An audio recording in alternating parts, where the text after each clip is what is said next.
नमस्कार। हमारा आज का विषय है economic planning in India, Bharat में आर्थिक नियोजन। यह एक ऐसा विषय है जिसको जाने बिना चाहे इंडियन इकोनॉमी हो, डेवलपमेंट इकोनॉमिक्स हो, ये कंप्लीट ही नहीं होगी। स्वतंत्रता के बाद जो हमारी भारतीय अर्थव्यवस्था में घटित हुआ, उसकी पूरी कहानी मिलती है इकोनॉमिक प्लानिंग इन इंडिया में, भारत में आर्थिक नियोजन। आज हम पढ़ेंगे कि नियोजन का अर्थ क्या होता है, नियोजन के उद्देश्य क्या हैं और नियोजन के प्रकार क्या हैं। और नेक्स्ट क्लास में हम रीड करेंगे कि स्वतंत्रता के बाद कैसे कैसे टारगेट्स रखे गए, पहली पंचवर्षीय योजना से लेकर 12वीं पंचवर्षीय योजना तक, और उसके बाद क्यों नीति आयोग का उद्गम हुआ। तो हम शुरू करते हैं नियोजन से कि भारत में स्वतंत्रता के पश्चात नियोजित मिश्रित प्रणाली को अपनाया गया। यहाँ ये ध्यान देने योग्य बात है कि नियोजित मिश्रित प्रणाली से क्या मतलब होता है। मिश्रित अर्थव्यवस्था का मतलब है जिसमें निजी तथा सार्वजनिक दोनों ही क्षेत्र की महत्वपूर्ण भूमिका है। जिसमें कौन से क्षेत्र होंगे, निजी भी होंगे तथा सार्वजनिक भी होंगे। निजी प्लस सार्वजनिक यानी प्राइवेट सेक्टर भी इंक्लूड है और गवर्नमेंट सेक्टर भी इंक्लूड है। ऐसी अर्थव्यवस्था कहाँ पाई जाती है भारत में? कब चुनी गई? स्वतंत्रता के पश्चात नियोजित मिश्रित प्रणाली को आर्थिक विकास के लिए चुना गया। हमने माना कि हमें इकोनॉमिक डेवलपमेंट करना है तो कौन सी पॉलिसी चुनेंगे? नियोजित मिश्रित प्रणाली। नेक्स्ट क्वेश्चन है कि योजना आयोग का गठन कब हुआ? 13 मार्च 1950 को। कई बार एग्जाम्स में क्वेश्चन आता है। ये जो इकोनॉमिक प्लानिंग ऑफ इंडिया है, सिविल सर्विसेज व्यू के पॉइंट ऑफ व्यू से भी बहुत इंपॉर्टेंट है। बहुत क्वेश्चंस आते हैं 12th 5 ईयर प्लान पर, प्लानिंग का क्या ऑब्जेक्टिव्स थे। तो योजना आयोग का कब गठन हुआ? 13 मार्च 1950। 13 मार्च 1950 को योजना आयोग का गठन हुआ। नेक्स्ट क्वेश्चन है कि अब जो है प्लानिंग को कम्प्लीटली समाप्त कर दिया गया है। इसके स्थान पर, प्लानिंग कमीशन के स्थान पर नीति आयोग का गठन किया गया है। तो नीति आयोग की स्थापना कब हुई? 1 जनवरी 2015 में। ये 3 बातें बहुत इंपॉर्टेंट थी जो मैंने स्टार्टिंग में ही आपको बताई हैं कि भारत में कौन सी प्रणाली को चुना है? नियोजित मिश्रित प्रणाली को चुना है आर्थिक विकास के लिए। नियोजित मिश्रित प्रणाली का मतलब होता है जिसमें निजी क्षेत्र की भी भूमिका है और सार्वजनिक क्षेत्र की भी भूमिका है। प्लानिंग कमीशन का गठन कब किया गया? 13 मार्च 1950 को। प्लानिंग कमीशन के स्थान पर नीति आयोग का गठन कब हुआ? 1 जनवरी 2015 में। नेक्स्ट स्लाइड की ओर चलते हैं हम। नेक्स्ट स्लाइड में बात करेंगे मीनिंग ऑफ इकोनॉमिक प्लानिंग। आर्थिक नियोजन का अर्थ क्या है? देखिए, हम कोई भी काम करते हैं, मान लीजिए कि आप एग्ज़ाम्स की तैयारी कर रहे हैं, तो आप एग्ज़ाम्स की तैयारी कैसे करेंगी? पहले आप देखेंगे कि सिलेबस क्या है और बुक्स क्या हैं आपके पास। फिर आप देखेंगे कि एग्ज़ाम्स का क्रम क्या है, उसके प्रायोरिटी के अनुसार आप तैयारी करनी शुरू करेंगे। यही हमारी इकोनॉमिक प्लानिंग में होता है। कैसे? इकोनॉमिक प्लानिंग का मतलब है to estimate our economic resources, मतलब हमारे जो आर्थिक संसाधन हैं, जितने भी इकोनॉमिक रिसोर्सेज हैं, उसका अनुमान लगाना। आर और allocate these resources according to our national priorities. ये AUR के स्थान पर OR आएगा। इसका मतलब है to estimate our economic resources, मतलब जितने भी आर्थिक संसाधन हैं पहले उसका अनुमान लगाओ, और allocate these resources according to our national priorities, जितनी भी हमारे राष्ट्र की प्रायिकता है उसके अनुसार इन संसाधनों का आवंटन करो। जैसे 1950s के बाद क्या हुआ कि हमारे देश में जो मोस्टली 60 to 70% पॉपुलेशन थी वो डिपेंडेंट थी किस पर? एग्रीकल्चर पर। तो हमें पता चला कि हमारी जो प्रायोरिटी है सबसे पहले कहाँ काम करने की? कृषि क्षेत्र में है। तो हमने पहली पंचवर्षीय योजना में किस पर फोकस रखा? कृषि पर फोकस रखा। तो यही हम प्लानिंग में करते हैं कि जितने भी राष्ट्र में संसाधन है पहले उसका अनुमान लगा लो, फिर उन संसाधनों को प्रायिकता के अनुसार बांट दो। भाई हमारी जो प्रायिकता कहाँ है उसके अनुसार पहली प्रायिकता किसको दी जाए उसको दे दो। सपोज हमारे भारत में निर्धनता है तो जो भी पॉलिसीज बनी वो किसको ध्यान में रखकर बनी? निर्धन व्यक्तियों को ध्यान में रखकर बनी। यही होती है क्या? प्लानिंग। हिंदी में देखिए, आर्थिक नियोजन का अर्थ है स्वीकृत राष्ट्रीय प्राथमिकताओं के अनुसार देश के संसाधनों का विभिन्न विकासात्मक कार्यों में प्रयोग करना। स्वीकृत राष्ट्रीय प्राथमिकताओं के अनुसार भी जो भी राष्ट्र की प्राथमिकताएं हैं उसके अकॉर्डिंग जो देश के संसाधन हैं उनका विभिन्न विकासात्मक कार्यों में प्रयोग करना। नेक्स्ट स्लाइड में हम देखेंगे कि नियोजन के उद्देश्य क्या हैं। आर्थिक नियोजन के उद्देश्य, देखिए उद्देश्य और लक्ष्य, आज की स्लाइड में हम उद्देश्य पढ़ेंगे और नेक्स्ट स्लाइड में लक्ष्य पर बात करेंगे। लक्ष्य क्या होता है? लक्ष्य एक होता है। जैसे हम कहें कि 12th 5 ईयर प्लान का लक्ष्य क्या है, तो हम कहेंगे तीव्र और अधिक समावेशी धारणीय विकास करना, जबकि उद्देश्य अनेक हो सकते हैं। तो यहाँ पर उद्देश्य बहुत सारे हैं और जब मैं नेक्स्ट जब क्लास लूँगी तब बात करूँगी कि फर्स्ट 5 ईयर प्लान में एक ही कौन सा लक्ष्य निर्धारित किया गया। लक्ष्य एक होता है, उद्देश्य बहुत सारे हो सकते हैं। उद्देश्य जो है वो लक्ष्य प्राप्त करने के साधन होते हैं। दोबारा सुनिए कि जो उद्देश्य हैं वो लक्ष्य प्राप्त करने के साधन होते हैं। अब हम बात कर रहे हैं कि ये जो हम प्लानिंग कर रहे हैं, प्लानिंग के उद्देश्य क्या क्या हैं। सबसे पहला उद्देश्य है संसाधनों का सर्वोत्तम उपयोग सुनिश्चित करना। जितने भी संसाधन हैं हमारे पास उनका मैक्सिमम यूटिलाइजेशन हो, ये सुनिश्चित करना। सेकंड है आर्थिक विकास को बढ़ावा देना, इकोनॉमिक डेवलपमेंट ज़्यादा से ज़्यादा हो। थर्ड है सामाजिक न्याय, सबको सोशल जस्टिस मिले, ज़्यादा कोई गरीब ना रह जाए और बहुत ज़्यादा अमीर ना हो जाए। पूर्ण रोजगार की प्राप्ति, सभी को रोजगार मिले। गरीबी निवारण एवं रोजगार अवसरों का सृजन, जैसे हम कल की क्लास के में पढ़ेंगे कि बहुत सारी ऐसी योजनाएं बनाई जिसमें किस पर फोकस किया गया कि गरीबी हटाओ और ज़्यादा से ज़्यादा रोजगार बढ़ाने की प्रोग्राम चलाए गए। तो ये सब फोकस हैं किसकी? नियोजन की। आत्मनिर्भरता की प्राप्ति। नेक्स्ट है निवेश तथा पूंजी को बढ़ावा देना। ये क्वेश्चन अलग से भी आ सकता है एग्जाम में कि नियोजन किसे कहते हैं और नियोजन के उद्देश्य लिखिए। आधारभूत ढांचे का विकास करना, आधुनिकीकरण जिसे छठी पंचवर्षीय योजना में लागू किया गया। मानव संसाधन का विकास जिसे 8वीं योजना में लागू किया गया। ये पहली योजना से लेकर 12वीं योजना तक हम बात करेंगे कल, जिसमें कौन कौन से लक्ष्य निर्धारित किए गए। आज हम पढ़ रहे हैं उद्देश्य क्या क्या है। भाई हम प्लानिंग करते हैं, प्लानिंग करने के क्या क्या उद्देश्य हैं। निजीकरण, उदारीकरण, वैश्वीकरण के दौर में गरीबों को सुरक्षा जाल प्रदान करना। निजीकरण, उदारीकरण, वैश्वीकरण। वैश्वीकरण का मतलब है कि हमारी अर्थव्यवस्था को विश्व की सभी अर्थव्यवस्थाओं से जोड़ना। ठीक है। उदारीकरण मतलब ये है कि जितने भी इंडस्ट्रीज हैं जो भी हैं उसको उदार बनाया जाए। उसके लिए कोई रूल्स एंड रेगुलेशंस लागू ना किए जाएं कि आप इंडस्ट्री खोल सकते हो, आप नहीं खोल सकते। प्राइवेट सेक्टर को भी पूरी आज़ादी दी जाए। निजीकरण, उदारीकरण, गरीबों को सुरक्षा जाल प्रदान करना, ये सब क्या है? नियोजन के उद्देश्य हैं, जिसमें हमने पढ़ा कि पूर्ण रोजगार होना चाहिए, सामाजिक न्याय होना चाहिए, आत्मनिर्भरता की प्राप्ति होनी चाहिए, निवेश व पूंजी को बढ़ावा देना चाहिए। ये सब नियोजन के उद्देश्य हैं। नेक्स्ट स्लाइड की ओर चलते हैं हम। अब बात आती है कि नियोजन के प्रकार क्या हैं, टाइप्स ऑफ प्लानिंग क्या है। टाइप्स ऑफ प्लानिंग में पहला आता है राज्य के हस्तक्षेप के आधार पर, गवर्नमेंट की इंटरफेरेंस के आधार पर। इसको विस्तार से हम आगे वाली स्लाइड्स में पढ़ेंगे। इन शॉर्ट मैंने यहाँ बता रखा है आपको कि राज्य अगर हस्तक्षेप करे तो 2 प्रकार की प्लानिंग्स होती हैं। एक तो होती है आदेशात्मक और दूसरा होता है निर्देशात्मक। आदेशात्मक को इंग्लिश में कहती है इंडिकेटिव प्लानिंग, आदेशात्मक को इंग्लिश में कहते हैं इम्पेरेटिव प्लानिंग, और निर्देशात्मक को कहते हैं इंडिकेटिव प्लानिंग।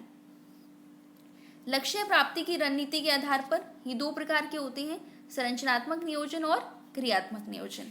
लक्ष्य प्राप्ति की रणनीति के आधार पर 2 प्रकार के होते हैं, संरचनात्मक नियोजन और फंक्शनल क्रियात्मक नियोजन।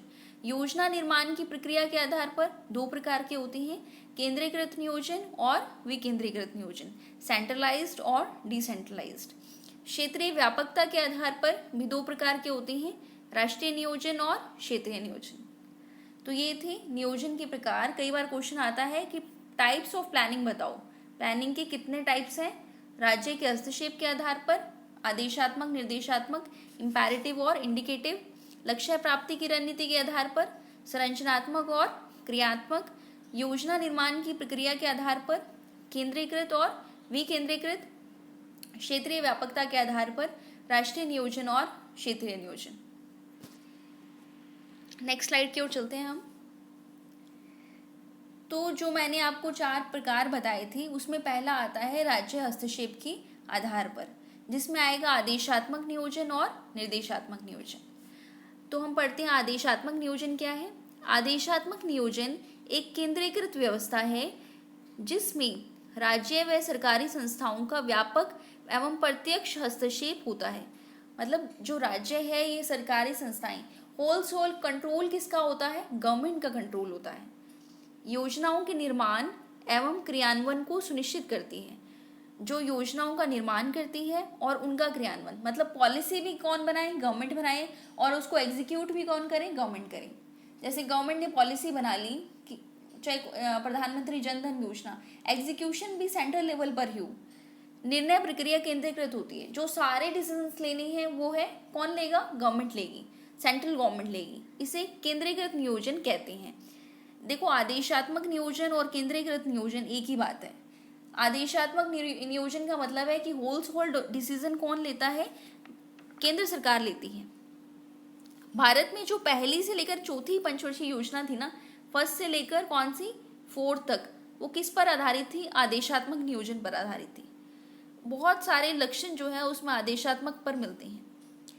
नेक्स्ट है, आदेशात्मक का सीधा सा मतलब है कि योजनाओं का निर्माण और क्रियान्वयन कौन करेगा, केंद्र सरकार करेगी। होल उत्तरदायित्व किसका होगा, केंद्र सरकार का होगा। निर्देशात्मक नियोजन एक विकेंद्रीकृत व्यवस्था होती है। विकेंद्रीकृत मतलब अपनी जो पावर्स है उसका डिस्ट्रीब्यूशन हो जाता है। कैसे होता है, देखिए, जिसमें राज्य व सरकार का सांकेतिक व परोक्ष हस्तक्षेप होता है। कंट्रोल होता है लेकिन परोक्ष कंट्रोल होता है। इसमें सरकार केवल नीतियां बनाने का कार्य करती है, क्रियान्वयन निजी क्षेत्रों को दे दिया जाता है। गवर्नमेंट क्या है, नीतियां बनाती है, लेकिन इसका जो क्रियान्वयन है वो निजी क्षेत्रों को दे दिया जाता है। जैसे आदेशात्मक में क्या है कि गवर्नमेंट ही नीतियां बनाएगी और गवर्नमेंट इंस्टीट्यूट से एग्जीक्यूट करेंगे। लेकिन निर्देशात्मक में क्या होता है, गवर्नमेंट पॉलिसीज बनाती है लेकिन प्राइवेट इंस्टीट्यूशंस भी एग्जीक्यूट कर सकते हैं। ये जो पॉलिसी है ये सहभागिता पर आधारित होती है, उत्पीड़न पर आधारित नहीं होती। भारत में जो 8वीं पंचवर्षीय योजना की बात हुई ना, वो निर्देशात्मक नियोजन पर आधारित है। आई होप आप समझ रहे होंगे कि आदेशात्मक नियोजन में होल कंट्रोल किसका होता है, गवर्नमेंट का, केंद्र सरकार का होता है, कि केंद्र सरकार ही नीतियां बनाएगी और एग्जीक्यूट करेगी। जबकि निर्देशात्मक नियोजन में एक विकेंद्रीकृत व्यवस्था होती है। विकेंद्रीकृत मतलब कि अपनी पावर्स का डिस्ट्रीब्यूशन हो जाता है, केंद्र केवल नीतियां बनाती है और उसको एग्जीक्यूट जो है वो प्राइवेट सेक्टर्स भी कर सकते हैं। सेकंड आता है संरचनात्मक तथा क्रियात्मक नियोजन। इंग्लिश में कहते हैं स्ट्रक्चरल और फंक्शनल प्लानिंग। यदि आर्थिक लक्ष्य प्राप्ति के लिए संसाधनों का वर्तमान स्वामित्व के ढांचे, उत्पादन की विधि, संस्थागत व्यवस्था में आमूलचूल परिवर्तन कर दिया जाए तो यह संरचनात्मक नियोजन कहलाता है। यदि हमें कोई इकोनॉमिक ऑब्जेक्टिव, लक्ष्य प्राप्त करना है, कोई हमें टारगेट प्राप्त करना है, तो हम क्या करें, जो स्वामित्व का ढांचा है, उत्पादन की जो विधि है, जो संस्थागत व्यवस्था है, उसमें पूरा चेंज कर दें। तो इसमें इसे कौन सा कहेंगे, संरचनात्मक नियोजन। जैसे हम बैंकों का राष्ट्रीयकरण किया या फिर भूमिगत सुधार किए, इसमें हमने आमूलचूल परिवर्तन कर दिया, तो ये कौन सा नियोजन आ गया, संरचनात्मक नियोजन। सेकंड है कि यदि आर्थिक लक्ष्य प्राप्ति के लिए संसाधन, स्वामित्व के ढांचे, उत्पादन की विधि, संस्थागत व्यवस्था में कोई मूलभूत परिवर्तन लाने की बजाय अनुकूलतम दोहन की नीति अपनाई जाए तो उसे क्रियात्मक नियोजन कहते हैं।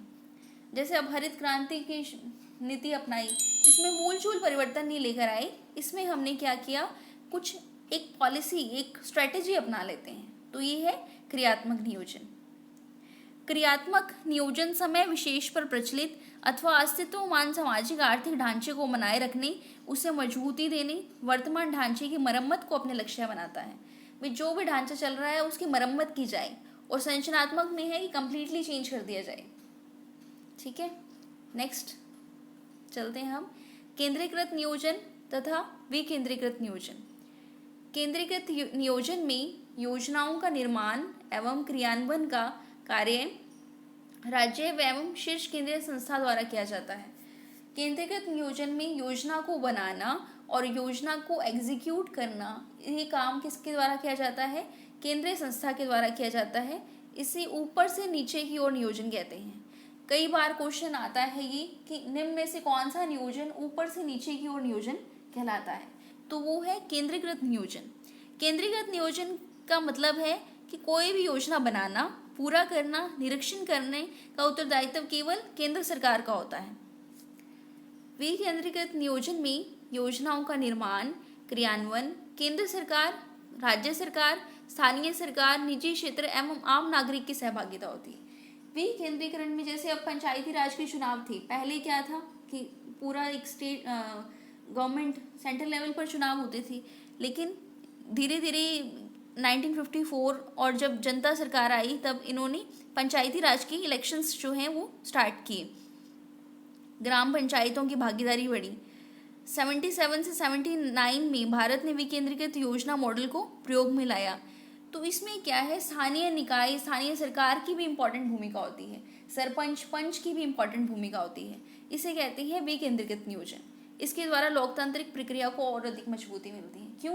क्योंकि जब हमें ग्रास रूट लेवल पर बात पता है, यदि हमें ग्रामीण स्तर से बात पता है तो लोकतंत्र और मजबूत होगा।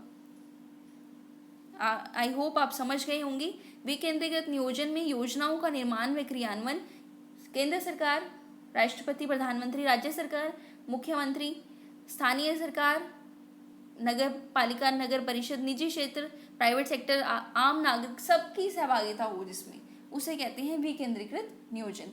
अब जब हम नीति आयोग पढ़ेंगे तब हम ये भी पढ़ेंगे कि जो नीति आयोग का कंसेप्ट है वो नीचे से ऊपर की ओर प्रत्यागम लेकर चलती है, जबकि प्लानिंग कमीशन का जो कंसेप्ट है वो ऊपर से नीचे की ओर प्रत्यागम लेकर चलता है। राष्ट्रीय नियोजन, क्षेत्रीय नियोजन। जब शीर्ष केंद्रीय संस्था द्वारा राष्ट्रीय स्तर पर योजना के लक्ष्यों और रणनीति का निर्धारित किया जाता है, जो होलसोल सेंट्रल लेवल की संस्था है वो ही योजना बनाए, तो उसे कहेंगे राष्ट्रीय नियोजन।